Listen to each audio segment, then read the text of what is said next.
വ്യക്തി വൈശിഷ്ട്യത്തിന്റെ അദ്ദേഹത്തോട് ഈ സമൂഹത്തിനുള്ള സ്നേഹ ആദരങ്ങളുടെ ഒരു പ്രകടനമാണ് ഈ സമ്പന്നമായ സദസ്സ് ഞാൻ വിശ്വസിക്കുന്നു. തീർച്ചയായിട്ടും ഇത്തരമൊരു സദസ്സിലെ അതിന്റെ ആരംഭം കുറിക്കാൻ കഴിഞ്ഞതിൽ എനിക്ക് സന്തോഷമാണ്.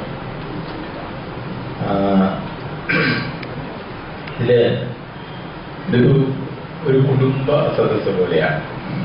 ആരും അപരിചിതരായിട്ടോ അല്ലെങ്കിൽ പുതുമയുള്ളവരായിട്ടോ പരിചയപ്പെടുത്തേണ്ടവരായിട്ടോ ആരുമില്ല.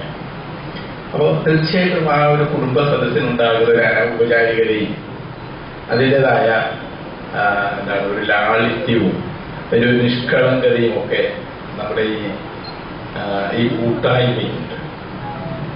ഈ കൂട്ടായ്മ നമ്മളെല്ലാവരും ഇഷ്ടപ്പെടുന്ന നമ്മുടെ ജയിച്ചിയുടെ പ്രവർത്തനങ്ങളെ വിലയിരുത്തുന്നതിനല്ല, ആ പ്രവർത്തനങ്ങളെ അഭിനന്ദിക്കുന്നതിന് അംഗീകരിക്കുന്നതിന് ഉള്ള ഒരു കൂട്ടായ്മയാണ്.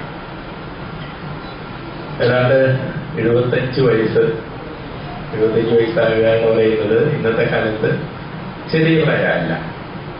എനിക്കൊരു 5 കൊല്ലോട് വേണം അങ്ങോട്ട് വരാൻ. ഞാനതുകൊണ്ട് വളരെ യുവാവാണ്. ആ നില വെച്ച് നോക്കുമ്പോൾ ഏതാണ്ട് 55 വർഷത്തെ സാഹിത്യ സേവനം, വളരെ ദീർഘമായ ഒരു സാഹിത്യ സേവന പാരമ്പര്യം. ഞങ്ങളോട് പറയായിരുന്നു, ഇവിടെ അധ്യക്ഷൻ പറയായിരുന്നു, ഞങ്ങളുടെ ഇരിക്കുമ്പോൾ 20 വയസ്സിൽ അദ്ദേഹം സാഹിത്യ രചന ആരംഭിച്ചു.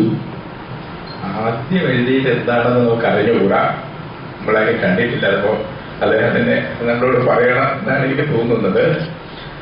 അത് ഈ നമ്മുടെ അധ്യക്ഷന്റെ അദ്ദേഹത്തിന്റെ അനുഭവ സമ്പത്തും ഒക്കെ വെച്ചുകൊണ്ട് ഒട്ടേറെ അനുഭവ സമ്പത്ത് വെച്ചുകൊണ്ട് അദ്ദേഹം പറയുന്നത് 20 വയസ്സിലൊക്കെ എഴുതി തുടങ്ങിയെങ്കിൽ അതൊരു പ്രണയ കവിതയോ മറ്റോ ആയിരിക്കണം.